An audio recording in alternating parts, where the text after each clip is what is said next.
Hey guys, so today is officially my last day, I think, of work.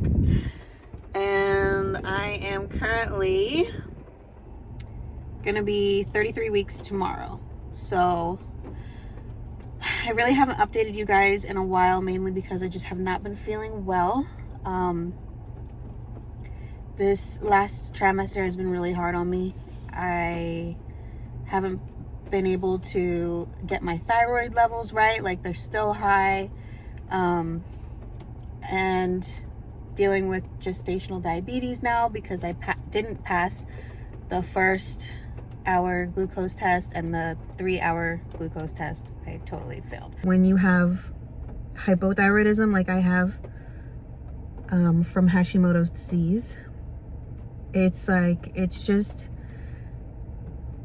you don't feel yourself, honestly. And it's funny because I thought when I was gonna be at this, like just being pregnant in general, I'm like, oh, I'm gonna be so active, I'm gonna be like the most fittest pregnant mom, I'm gonna go to the gym every day, wear like cute outfits and all that. But I actually just feel like, literally the best way to describe it is just not myself. No motivation, no energy to do anything at all. And when I'm at work, it's the worst. Really, it's the worst at work because it's like so physical and mental at the same time. I can't I can't anymore. So I've been having to like really be on top of my diet and limit the carbs and the sugars, which is fine because you guys know I'm used to doing that from bodybuilding in the past. But what I hate is having to prick myself like 4-5 times a day, you know. I have to get a fasting glucose every morning, and then I have to get a glucose 2 hours after breakfast, lunch, and dinner. It's just like a lot. It's a lot to deal with that I didn't think I was going to be dealing with and that I didn't want to be dealing with, you know. I did get a doctor's note for bed rest because I am considered high risk now, with the combination of my age, the hypothyroidism, and the gestational diabetes. So he was able to write a note for me for bed rest, and that is technically considered like a medical leave of absence. So I won't be working all of October. I just pretty much finished out with this day. I finished out September. So October, I will thankfully just be at home resting, stress-free. I'll try my best to get walks in every day, you know, make sure I'm following my diet correctly. But I'm just happy I don't have to come in for 3 12-hour shifts a week. That has been the hardest thing on me out of everything. My due date is supposed to be like 2 weeks into November. So we'll see if that actually happens or not. I have no idea. I still feel like I feel like he got lower, but I still feel like he's kind of in that same position, that breached position. I don't know. I guess we'll see in an ultrasound. Because I really wanted to have, or try to have, a natural birth and not a C-section. But whatever happens, happens. I'm just blessed regardless, just to get him out. Yeah, so maternity leave paid maternity leave will officially start for me, since I am technically still a full-time employee, even with the medical leave of absence.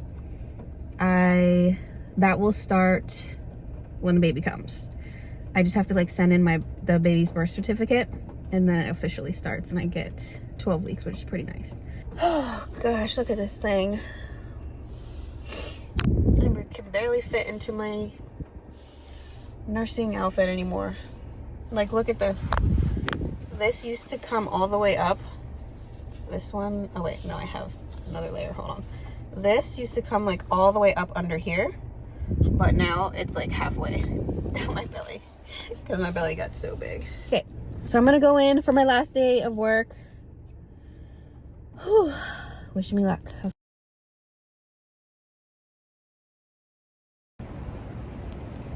Out here walking Coda. More like wobbling around trying to walk. Whew. It's just getting harder and harder. Go to the park and we'll throw her balls for like 30 to 40 minutes. And during that time, I'll walk laps around the park. I try to do like 10 to 15 laps. And that usually kills me, and I'm like done after that. But look how big that belly is.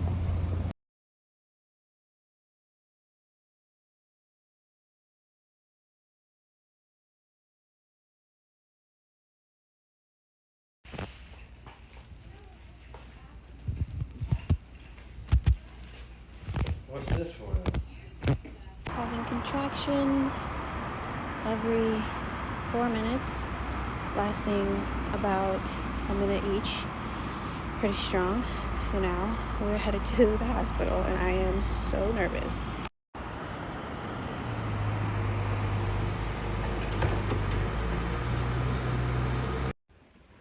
Alright guys, I'm here at the hospital.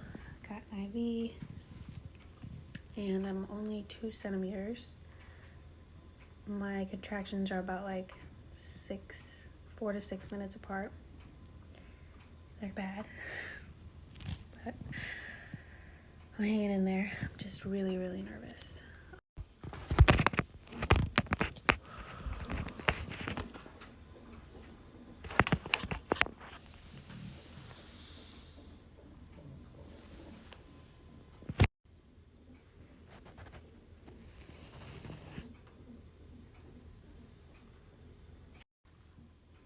So I came in to triage first and my contractions were around like 4 to 6 minutes for about 4 hours. So I'm like, okay, I need to come in. I came in and they did a cervical check. I was only 2 centimeters.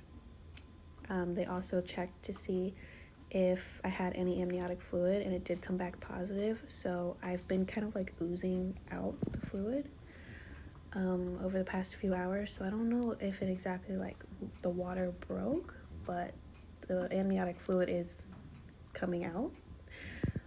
So they didn't send me home, even though I feel like my contractions aren't like that bad.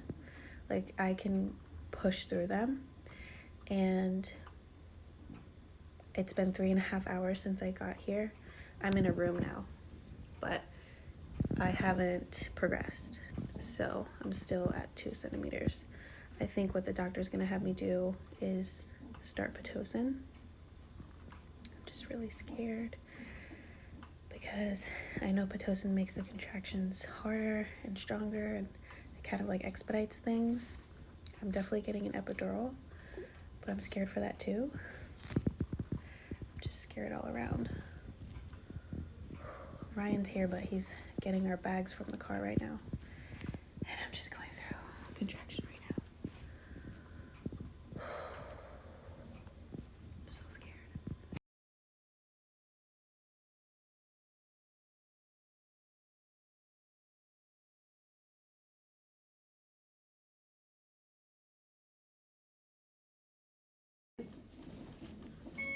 No, he's fine. He's sitting here doing work just like Jordan did. So, yeah.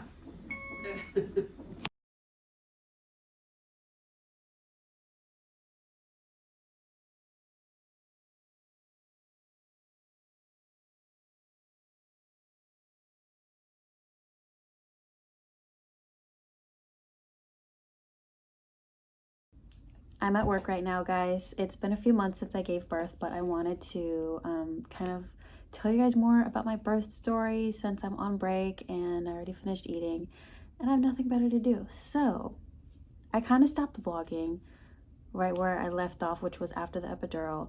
They didn't let me film any of the birth, which I really wanted to see. Like I kind of wanted to personally see what it looked like to have my baby come out of my vagina, but they didn't want us to film and they were like pretty on top of us about that. But as soon as my baby came out, they let us take pictures and stuff like that. So that's what I was able to share with you.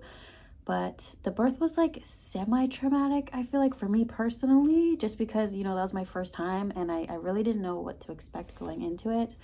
I was just so nervous and scared the whole time. It's funny, me watching the footage back, I was like, wow, I really was so anxious about everything.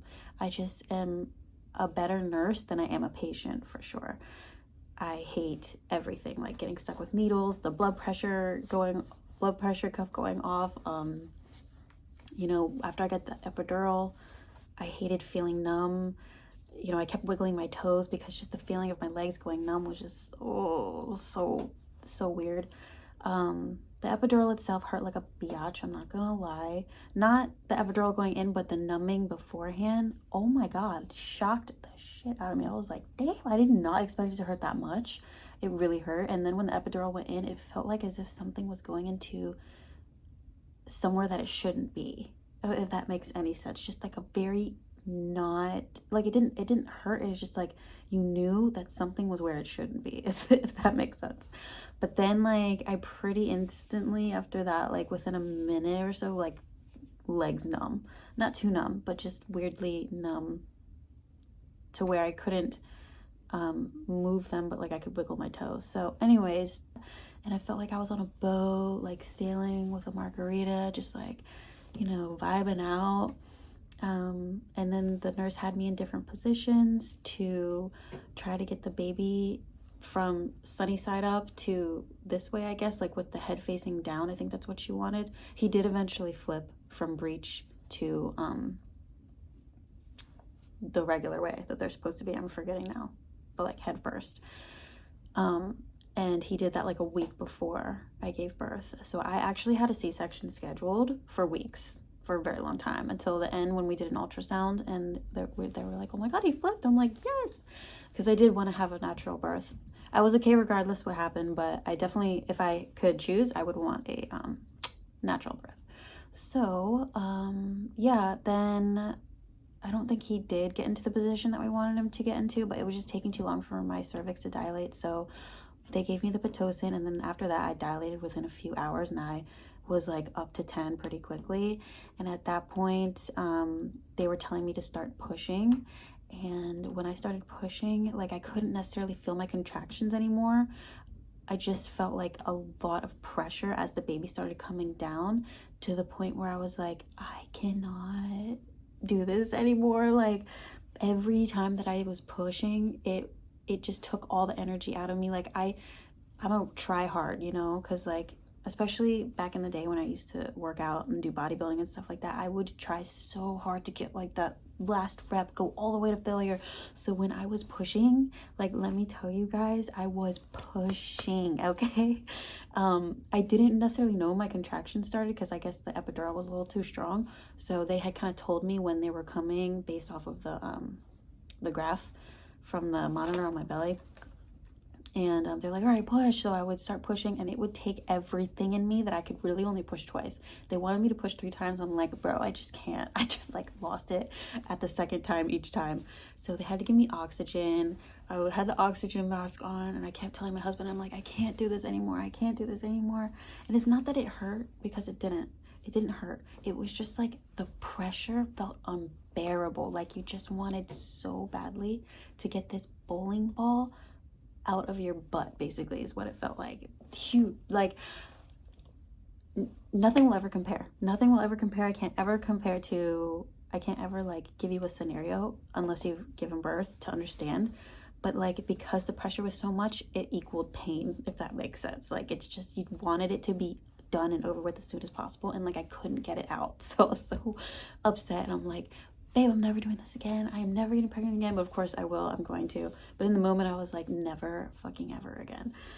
So he was really helpful. He was standing right at the side of the bed and like holding my whole entire body, actually. Like he engulfed me. Every time I pushed, he would like engulf me and like help me push and like bear down with me, which was really comforting, actually. I like that a lot, because I could kind of like grab him hard and like push off of him. And my dad was in the room, which I initially didn't want him in the room. I thought it was weird for my dad to see my vagina, but whatever. He ended up staying, and my mom was in the room with me as well, which helped. They wouldn't let us allow anyone else, but if they would have, I would have preferred his mom in the room and his sister, but they ended up getting kicked out, which really sucked, and I was upset about. But I was already giving birth in the moment, so I couldn't fight back. I'm just like, whatever, the baby's coming. About like 30 minutes of pushing, we weren't really getting anywhere. They would see the tip of my baby's head coming out with a little hair, but that's like as far as he could go. Like it seemed like he wasn't coming out much further than that every time I pushed. So then I didn't know this, they didn't tell me, but his heart rate apparently started dropping to like in the 70s for a few minutes. A bunch of people started coming into the room, and I didn't know why. I was just kind of like so freaking out of it. I just kept pushing when they told me to push, or when I felt somewhat of a contraction. And then I think what was going to happen was they were going to do like an emergency C-section if his heart rate was still sustaining that low. But they decided instead like to try to give me an episiotomy. They asked if it's okay if they could do it. I was like, go for it. I don't care. Get this out of me right now. And so they did the episiotomy, cut me down all the way to my bunghole. And then they got the vacuum out, and they're like, all right, one last time, give us one big push. I pushed, and they vacuumed his head out while I was pushing, and then he came out. One thing I didn't realize was that you have to push more than once. I thought it was like once you feel that pop sensation that the whole entire baby was out. No. The pop sensation is the head, and you have to pop again 2 more times for the torso and then for the legs and the knees. I didn't know that. So I thought I was done. I'm like, he's out, right? And they're like, no, you gotta keep pushing. I'm like, oh my God. So then I pushed out like the torso, and then you push out like, well, they kind of more so pull out the legs at that point. They put them immediately on me, and then I don't even remember my placenta coming out, to be honest. I don't know if they like pulled it out or what, but like I don't remember pushing it out. I just remember him on my chest and me feeling him, and he was all nasty and sticky, but I didn't care. And I just started like crying just because I was so excited to finally meet him and see him, and then also so excited that it was finally over. The actual healing took a very long time because he cut me on both sides of my vaginal wall. I think it was like a 3rd-degree tear both sides, and then the episiotomy all the way down to my bunghole took me forever to heal, guys. Let me tell you, it took me like a solid maybe like 4 months after to actually have sex and it not be painful. Yeah, I remember I bought one of those donuts because it was so hard for me to sit anywhere. Yeah, that was the worst part of it, I would have to say. And then I ended up trying to breastfeed, but he wouldn't latch because TMI, whatever, you guys know I'm always TMI. I have very flat nipples. So instead I decided to opt for pumping, and I have been pumping for the past 7 months straight. And it's like every 5 hours I pump, and he's been doing amazing on my breast milk. And I'm just now like starting to try to introduce foods and salads and purees and all that kind of stuff to him. But yeah, so it's just been a crazy ride, and I love every moment of being with him. Like, I wish I could be a stay-at-home mom, but it's just not, it's not in the cards for me right now. We are looking to get a house. We toured some places. We found one that we loved, and we're under contract right now. So if all goes well, then great, we'll be moving soon. But yeah, the plan is just to keep working, and you know, that's really it for right now. I just kind of wanted to like give you more of an update on the story of what happened, my birth story, but then also like let you guys know that I do plan to upload again on my free time. I just kind of wanted to like get into the swing of things with being a mom, going back to work, which was really hard full time. You know, 12-hour shifts are hard, especially because I'm working at night. And then during the day I'm up with my baby, so it's just like craziness. So I'm trying to get a hang of things before I started filming again, but I feel like I'm in a good place right now.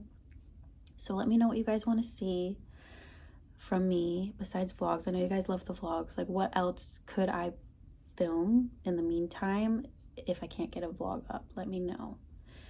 You know, like something short, maybe like an everyday makeup tutorial, just something like short where I could film it with him next to me, and it wouldn't take up too much of my time to like edit, you know what I mean? But that I would still be able to film and connect with you guys and get back into the whole YouTube thing, because I do miss it a lot. I think about it almost every day, I really do. And thank you guys so much for your support and reaching out and asking if I'm okay, and how's baby doing, how's married life, which I forgot to say I did get married too.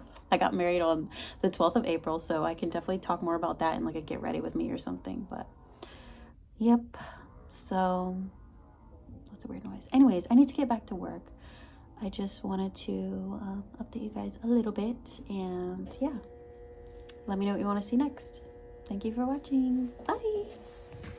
Oh, one more thing I forgot to say.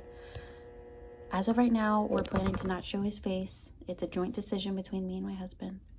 But maybe in the future, when he gets older, So I'm so sorry, guys. I know, like, personally, I would like love to see some babies' faces of like girls that I follow, but then they don't show them, and I totally get it. I totally get it. But I'm like, oh, I wish I could see their cute little face. I know you guys wish you could see his face because he is so freaking handsome. Oh my god, he is the most cutest little boy version of me. He doesn't even look like my husband, he looks like me. And I just love him so much. He's like the love of my life, and I just can't get enough of his sweet little face. But we've decided, out of respect, you know, because he can't make decisions for himself right now, we're not going to show his face. And also there's a lot of creeps online that I just don't want them to see what my baby looks like.